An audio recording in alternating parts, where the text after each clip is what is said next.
आ रहे हैं तो ये कंफर्म 100% श्योर है कि हम 7 तारीख को नहीं है। नहीं है, महाराज जी कल सुबह निकल रहे हैं 6 बजे आसपास और 5 बजे निकल जाएंगे हम। तो फिर कल जब आपको पता टेंडम आया कि महाराज जी कल है, तो हमने कहा 7 तारीख का था।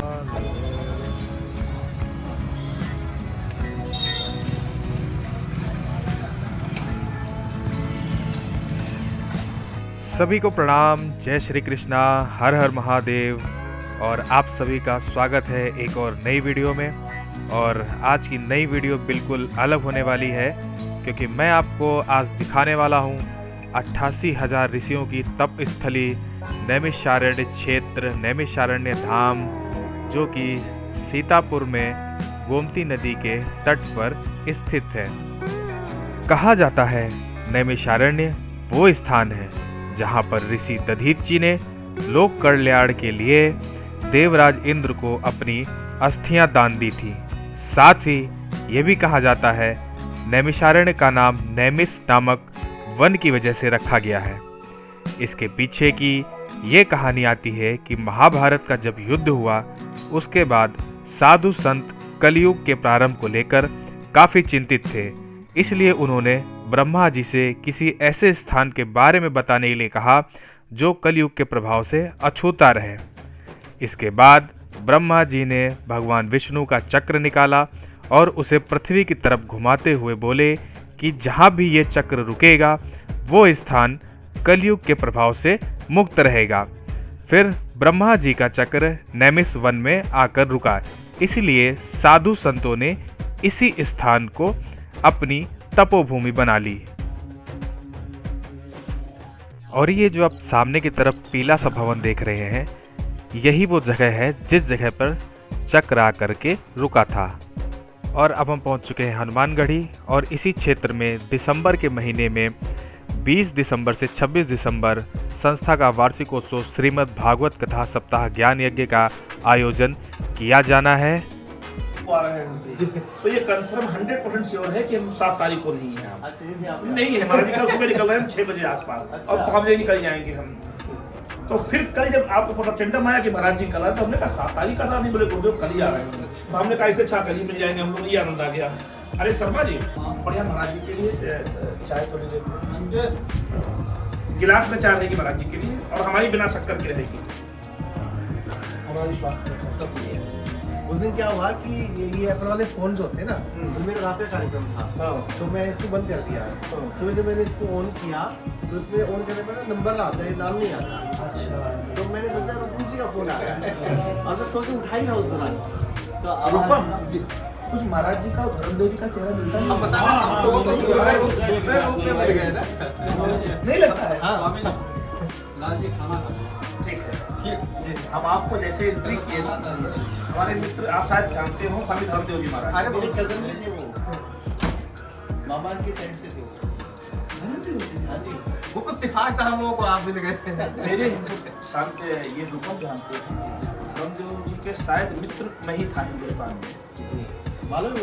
और हमारे पास कथा से उठे, गाड़ी में बैठे, फोन आया कि महाराज जी कल क्या कर रहे हैं। तो नैमिषारण्य में ही कल बोले दोपहर का भोजन साथ, शाम का भोजन साथ में करेंगे। हमने कहा महाराज जी आप।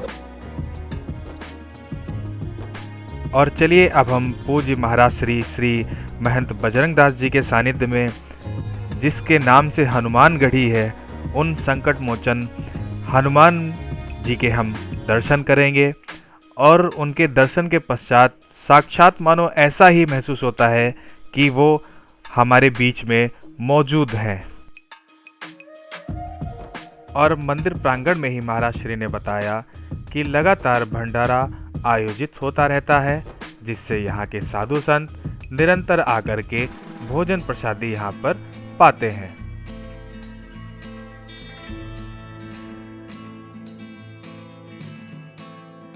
और अब हम साक्षात हनुमान जी महाराज जी का दर्शन करने वाले हैं। ऐसा माना जाता है कि यह स्वयंभू मूर्ति है। अयोध्या में भी हनुमान मंदिरों को हनुमान गढ़ी ही कहा जाता है। नैमिषारण्य में हनुमान जी की यह एक अति विशाल प्रतिमा है। यदि आप ध्यानपूर्वक देखेंगे तो आपको हनुमान जी के कंधों पर राम एवं लक्ष्मण की छोटी छोटी प्रतिमाएं दिखाई पड़ेंगी। किंवदंतियों के अनुसार राम रावण युद्ध के समय जब अहिरावण राम व लक्ष्मण का अपहरण कर पाताल लोक ले गया था, तब श्री हनुमान जी ने उन्हें छुड़ाकर वापस लाए थे। ऐसी मान्यता है कि हनुमान पाताल लोक से इन्हें लेकर इसी स्थान से बाहर निकले थे।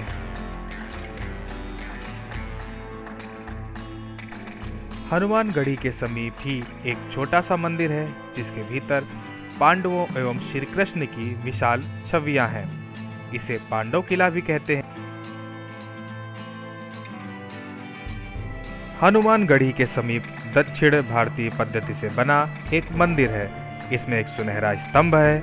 इस स्तंभ पर विष्णु के वाहन गरुड़ के साथ साथ शंख व चक्र जैसे भगवान विष्णु के अन्य चिन्ह उत्कीर्णित किए गए हैं।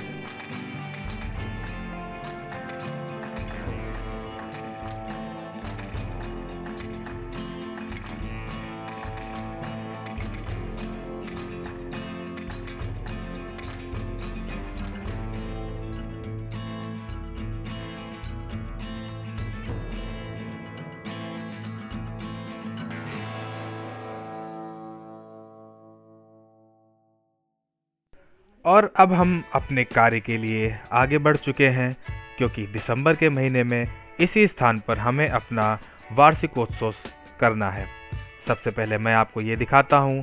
ये काफ़ी बड़ी श्री हनुमत महायज्ञशाला है, जो देखने में काफ़ी बड़ी और काफ़ी सुंदर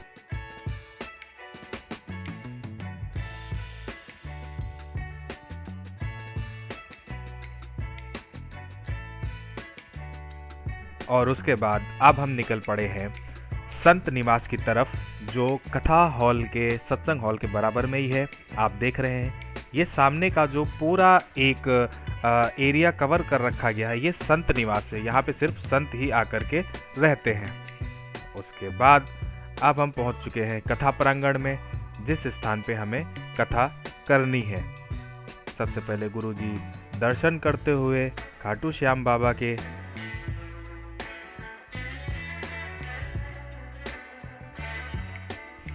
और मैं आपको बताऊं तो ये हॉल बहुत बड़ा है, सत्संग हॉल। इसमें तकरीबन 3 से 3,500 भक्तों के बैठने की उचित व्यवस्था की गई है। आप देखेंगे कितना बड़ा हॉल है, ये सत्संग भवन है ये।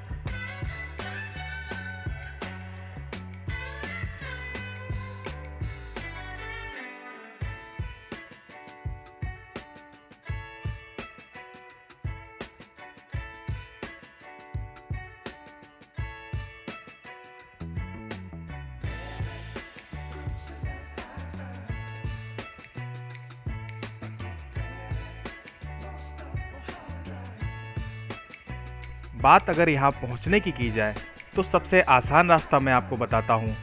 दिल्ली हरियाणा से आप ट्रैवल कर रहे हैं तो सीधा मुरादाबाद, बरेली, शाहजहांपुर और सीतापुर, और सीतापुर से 32 किलोमीटर दूर नैमिषारण्य पड़ेगा। ये रास्ता आपको बहुत ही अच्छा रास्ता मिलने वाला है। इस रास्ते पे आपको बहुत कम समय लगने वाला है। और ये भंडार गृह है, जहाँ पे भक्तों के लिए भोजन प्रसादी की व्यवस्था की जाती है।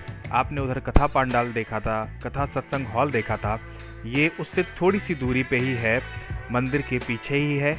बहुत ही बड़ा है ये। यहाँ पे तकरीबन एक बार में 600 से 700 भक्त जो है वो भोजन प्रसादी आराम से पा सकते हैं।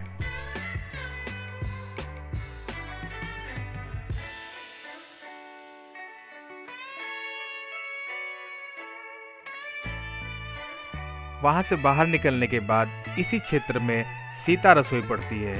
ये हनुमानगढ़ी परिसर में प्राचीन रसोई रूप माता सीता जी की रसोई के रूप में प्रसिद्ध स्थान था।